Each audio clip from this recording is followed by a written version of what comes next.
Hello friends, तो आज हम लोग प्राइमरी और जो सेकेंडरी ट्रीटमेंट है हमारे सीवेज प्लांट का उसको आज हम लोग बहुत जल्दी से एक्सप्लेन करने वाले हैं। ठीक है, तो इसमें क्या होता है हमारा, सबसे पहले हमें ये सीखना पड़ेगा कि व्हाट इज़ सीवेज। तो सीवेज क्या होता है, हमारा जो वेस्ट वाटर होता है जो हमारे म्यूनिसिपल्स, हमारे स्कूल्स, कॉलेजेस, हॉस्पिटल्स, इन सब से निकलता है। ठीक है, जो हमारा वेस्ट वाटर होता है उसे बोलते हैं सीवेज। अब वेस्ट वाटर में आपका ऑर्गेनिक मटेरियल जो आपका एक्सक्रीटा है वो आएगा, आपका वेस्ट मटेरियल बॉटल, प्लास्टिक्स, ठीक है, कीचड़ हो गया, कंकड़ हो गए, ये सारी चीज़ें हो गई तो ये आपके वेस्ट वाटर में आ जाएंगी। तो हम इसको दो तरीके से ठीक कर सकते हैं, एक प्राइमरी ट्रीटमेंट होता है, एक सेकेंडरी ट्रीटमेंट होता है। ठीक है, तो प्राइमरी ट्रीटमेंट में क्या करोगे ना, 3 स्टेप करोगे, एक मतलब 2 स्टेप करोगे, एक फिल्ट्रेशन करोगे और एक सेडिमेंटेशन करोगे। तो ये मैंने मान लो एक टैंक ले रखा है, उसमें क्या होगा मेरा जो मेरे प्लास्टिक की बॉटल्स वगैरह हैं और जो मेरा बड़ा बड़ा सामान है उसको मैं बाहर से ही फ़िल्टर कर लूँगी। ठीक है, इसको फिज़िकली हटा सकते हैं, इसलिए इसको फिज़िकल ट्रीटमेंट भी बोलते हैं। तो इसमें क्या करेंगे ना, फ्लोइंग डेब्रीज हम रिमूव कर सकते हैं थ्रू फिल्ट्रेशन। ठीक है, सेपरेट फ्लोटिंग सॉलिड को हम लोग सेपरेट कर सकते हैं। उसके बाद जो हमारे कीचड़ वगैरह हो गया, जो थोड़ा भारी सामान हो गया, वो नीचे आ जाएगा, उसको हम सेडिमेंटेशन बोलेंगे, जिसमें हमारा ग्रेट, पीबल, सॉइल, ठीक है, ये सारी चीज़ों को हम हटा सकते हैं। और ये जो हमारी चीज़ें होती हैं, पीबल, सॉइल, कीचड़ वगैरह, ये जो नीचे जम जाता है इसको हम लोग प्राइमरी स्लज बोलते हैं। अब मैंने क्या किया, मैंने ये सारी चीज़ें भी रिमूव कर ली। उसके बाद ये जो पूरा जो मेरी प्लास्टिक की डेब्रीज वगैरह थी, फ्लोटिंग डेब्रीज थी, इनको भी हटा लिया। अब मेरे पास सिर्फ एफ्लुएंट बचा है, इसको मैं सेकेंडरी ट्रीटमेंट के लिए भेजूँगी। ठीक है ना, तो ये जो एफ्लुएंट होता है ना आपका, इसमें आपका वाटर है, प्लस में आपका इसमें ऑर्गेनिक मटेरियल है जो कि एक्सक्रीटा होता है। ठीक है, और इसमें माइक्रोब्स बचे हुए हैं एफ्लुएंट में। बाकी जो गंदगी थी, कीचड़ वगैरह, वो मैंने सेडिमेंटेशन से हटा ली, और जो बाकी प्लास्टिक की बॉटल्स और पैकेट्स वगैरह थे वो मैंने फिल्ट्रेशन से हटा लिए।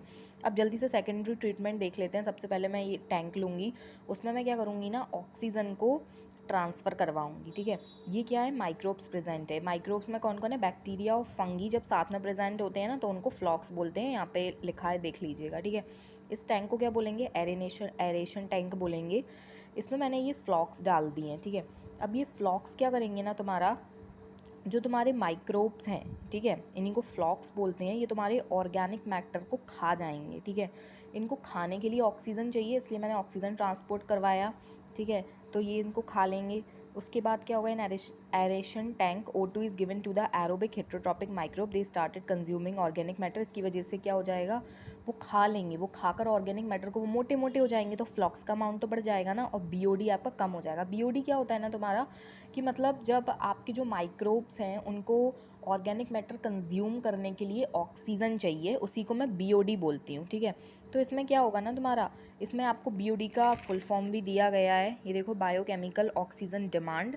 इसको अच्छे से पढ़ लेना, इसमें डेफिनेशन लिखी है, मैं आपको शॉर्ट में बता दी हूँ कि BOD क्या होता है ना आपको, और जो माइक्रोब्स होते हैं वो ऑर्गेनिक मैटर को खाते हैं। ठीक है, तो उसमें क्या लगती है, ऑक्सीजन लगती है। अब क्या किया है ना, माइक्रोब्स ने ऑर्गेनिक मैटर को खा लिया है, तो अब उन्हें ऑक्सीजन की क्या ज़रूरत है, तो फिर आपका BOD अब इसमें कम लगेगा। ठीक है, उसके बाद नेक्स्ट स्टेप क्या होगा, हम अब इसको सेटलिंग टैंक में ले जाएंगे। मेरा जो ऑर्गेनिक मैटर था मेरे सीवेज में से, उसको अब मैं किस में ले जाऊंगी, सेटलिंग टैंक में ले जाऊंगी। ऑर्गेनिक मैटर अब ख़त्म हो चुका है क्योंकि वो फ्लॉक्स ने खा लिया है। अब मेरे पास सिर्फ माइक्रोब्स बचे हैं वाटर में, जो कि नीचे सेटल डाउन हो जाएंगे, मोटे हो चुके हैं वो खा खा कर। ठीक है, और वाटर मेरा ऊपर बचेगा। ठीक है, ये आपको दिख रहा होगा। अब इसमें क्या है ना, ये जो नीचे सेटल हुए हैं इनको एक्टिवेटेड स्लज बोलते हैं, इनको पम्प्ड बैक कर सकती हूँ मैं एरेशन टैंक में। कभी कभी क्या होता है कि आपके पास जो फ्लॉक्स होते हैं वो कम होते हैं एरेशन टैंक में, तो आप यहाँ से जो मतलब आपके माइक्रोब्स, आपके जो फ्लॉक्स होते हैं उनको आप एरेशन टैंक में ट्रांसफ़र कर सकते हो ऑर्गेनिक मैटर को कंज्यूम करने के लिए। कभी कभी क्या होता है ना, फ्लॉक्स कम होते हैं तो फिर ऑर्गेनिक मैटर पूरा कंज्यूम नहीं हो पाता, इसकी वजह से ये मेरे जो फ्लॉक्स थे सारे एरोबिक फ्लॉक्स थे। इनको ख़त्म करने के लिए मैं इसमें एनारोबिक बैक्टीरिया डाल दूँगी। ठीक है, तो इसमें मैंने एनारोबिक बैक्टीरिया डाल दिया। एनारोबिक डाइजेस्टर वाला टैंक लूँगी मैं। उसके बाद क्या होगा ना, मैं आपकी एनारोबिक कंडीशन क्रिएट कर दूँगी जिससे ये फ्लॉक्स मर जाएंगे क्योंकि ये एरोबिक हैं।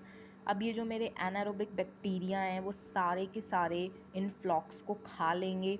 उसके बाद फिर अब मेरा जो टैंक है उसमें सिर्फ एनारोबिक बैक्टीरिया बचा हुआ है, इसको हटाने के लिए मैं एरोबिक कंडीशन दे दूँगी। तो एरोबिक कंडीशन दे दूँगी तो एनारोबिक बैक्टीरिया भी ख़त्म हो जाएगा और अब मैं इस वाटर को रिलीज़ कर सकती हूँ रिवर्स में। तो ये थी आपकी पूरी प्रोसेस, जिससे आप पता लगा सकते हैं 2 स्टेजेस ऑफ सीवेज ट्रीटमेंट।